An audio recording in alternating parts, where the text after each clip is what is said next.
Azərbaycan sənayesinin əsasını təşkil edən, hətta fəaliyyətləri ilə ölkədə səs-soraq salan bir sıra zavodlar indi demək olar ki, sükuta qərq olub. Başqa sözlə desək, indi həmin o nəhəng müəssisələrdən geriyə yalnız dağılan belə bir divarlar qalıb və onları yenidən dirçətmək ümumiyyətlə mümkündürmü? Yaxud da ki, həmin zavodların ərazisi necə yenilənəcək? Bu barədə əməkdaşlarımız araşdırma aparıb.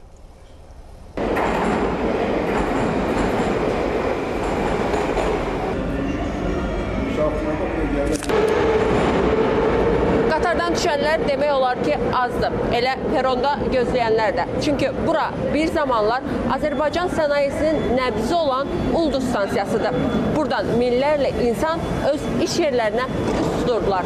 Ancaq artıq belə deyil. Çünki səbəb məlumdur.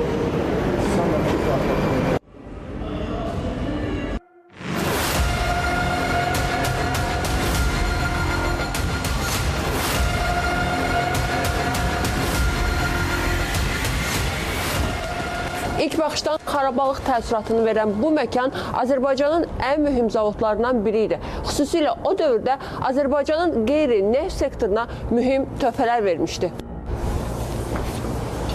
Dağılmış divarlar, boş sexlər və paslanmış dəzgahlar. Vaxtilə istehsalın yaratdığı səs-küyü indi boşluğun sükunəti əvəzləyib.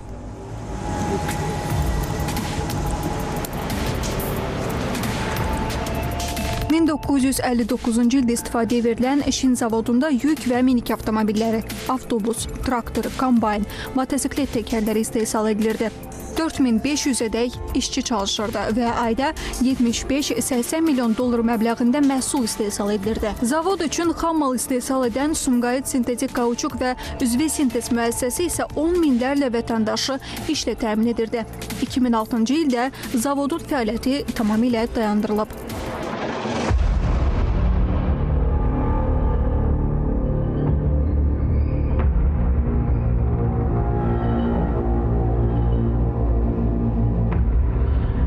Şin zavodu ilə müqayisədə Bakı elektrik maşın qayırma zavodunda vəziyyət bir qədər fərqli, yəni yaxşıdır. 1947-ci ildə transformator istehsalına başlayan zavodda sonralar elektrik mühərrikləri, generatorlar və onlarla digər avadanlıq hazırlanıb. 49 adda məhsul 40-a ölkəyə ixrac olunub.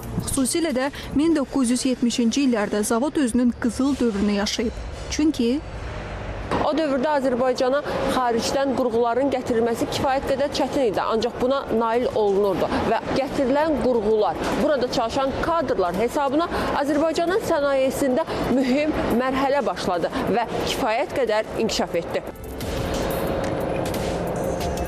Bu cür zavodların daha çox özəlləşdirilməsi və daha iri sahibkarların bu zavodların fəaliyyətinə investisiya yatırılması, hətta mən qeyd edərdim, daha müsbət faydası olardı. Xarici investorların bu cür zavodların fəaliyyətinin bərpa olunmasına cəlb olması daha böyük fayda vermiş olardı.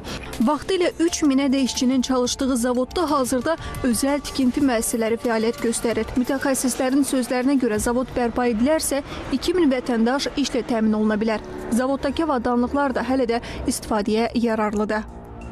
Yenidən dövrəyə qaytarılması üçün regionlarda yerləşən və ümumiyyətlə ölkədə yerləşən sənaye müəssisələrin təftişi aparılmalıdır və hansı müəssisə niyə dayanıb, niyə öz istiqamətini dəyişib və bu təftiş aparılıb və müəyyən addımlar atılmalıdır. Araşdırmanın yekunu olaraq zavodların tabi olduğu əmlak məsələləri dövlət xidmətindən sorğumuza cavab olaraq bildirdilər ki, sözü gedən ərazidə yerləşən iri dövlət müəssisələri ənənəvi bazarların itirilməsi, avadanlıqların köhnəlməsi və investisiya çatışmazlığı səbəbindən fəaliyyətini dayandırıb.